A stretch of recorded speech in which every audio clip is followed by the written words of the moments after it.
उधर डोरबेल बजाने के बाद भी जब श्रीमती जी ने दरवाजा नहीं खोला तो हमने गुस्से में आकर दरवाजे को जोर से अंदर की ओर धकेल दिया। देखा तो वह खुला पड़ा था। सोचा कि श्रीमती जी अंदर से बंद करना भूल गई होंगी। घर में घुसते ही हमने इधर उधर नजर दौड़ाई। हमारी श्रीमती जी हमें कहीं नजर नहीं आई। हम घबराए हुए सीधे बेडरूम में जा पहुंचे। वहां श्रीमती जी अंधेरा किए बेड पर ऐसे फैली पड़ी थीं जैसे किसी ने उनके कीमती जेवरों पर हाथ साफ कर दिए हों और अब उसी का गम मना रही हों। हमने जैसे ही कमरे की बत्ती जलाई तो श्रीमती जी ने गुस्से में मोटी मोटी लाल लाल आंखें हमें दिखाईं। तो हम तुरंत समझ गए कि आज हमारी सामत आई है। हमने धीरे से श्रीमती जी से पूछा, क्या तबीयत खराब है या मायके में कोई बीमार है? वे गुस्से से फट पड़ी। खबरदार जो मेरी या मेरे मायके वालों की तबीयत खराब होने की बात मुंह से निकाली। श्रीमती जी बालों को बांधते हुए बेडरूम से निकलकर ड्राइंग रूम में आकर सोफे पर लेट गईं। हम भी अपने कपड़े बदलकर उनके पास आकर बैठ गए।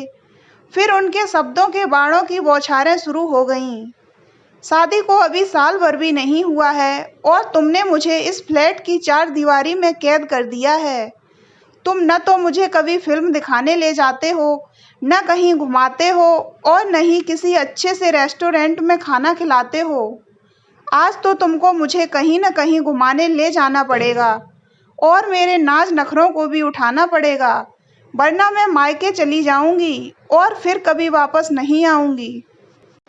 श्रीमती जी के मायके जाने की धमकी ने हमारी आंखों को उनके पहलवान पिताजी कल्लू के साक्षात दर्शन करा दिए थे, जिन्होंने अपनी बेटी को विदा करते समय हमें चेतावनी दी थी कि अगर कभी भी हमारी बेटी यहाँ रोती बिलखती आई तो हमसे बुरा कोई नहीं होगा।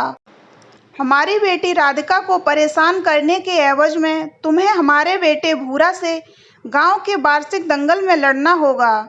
भूरा की कदकाठी कुछ ऐसी ही थी कि हाथी भी सामने आ जाए तो उस सांड को देखकर अपना रास्ता बदल ले। हमने तुरंत श्रीमती जी के पैर पकड़ लिए और उनके नाज नखरों को उठाने को तैयार हो गए। अगले दिन दफ्तर में श्रीमती जी का फोन आया। वे बोली, आज हमारा सलमान खान की फिल्म बजरंगी भाईजान देखने का मन कर रहा है। उसके बाद डिनर भी हम बाहर ही करेंगे। सो इंटरनेट के जरिए हमने बजरंगी भाईजान के 2 टिकट बुक करा लिए। शाम को जब हम घर पहुंचे तो श्रीमती जी दरवाजे पर तैयार खड़ी गुस्से से कलाई घड़ी की तरफ देख रही थीं। उधर गर्मी के मारे हमारी हालत बुरी थी। शक पकाते हुए हम धीरे से घर के अंदर घुसे। फिर फ्रिज से हमने ठंडा पानी निकाला और 2-4 घूंट पानी गले में डाला। जल्दी से कपड़े बदले और श्रीमती जी के साथ स्कूटर पर निकल पड़े, मगर रास्ते में ही स्कूटर ने धोखा दे दिया। उधर श्रीमती जी का पारा 7वें आसमान पर चढ़ गया। स्कूटर का पिछला पहिया पंक्चर हो गया।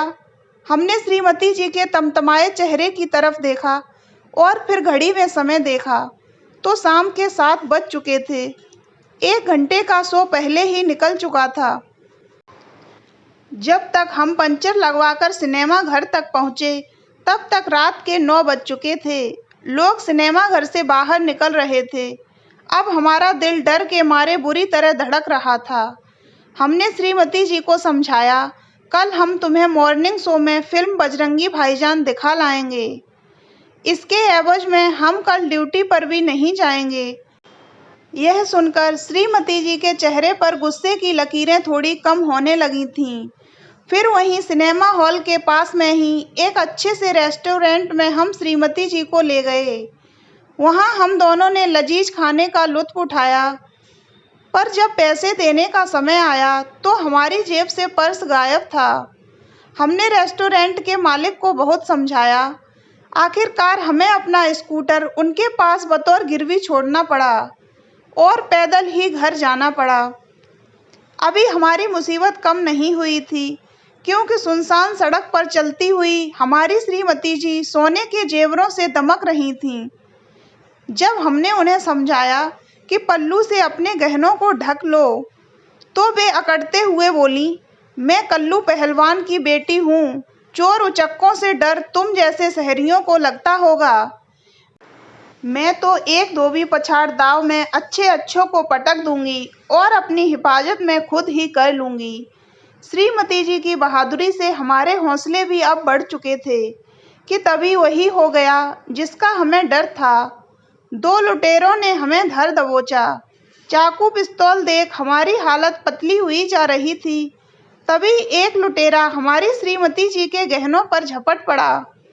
इसके बाद श्रीमती जी ने उन दोनों की जो हालत बनाई, वह नज़ारा हम अपनी जिंदगी में कभी भूल नहीं सकते हैं।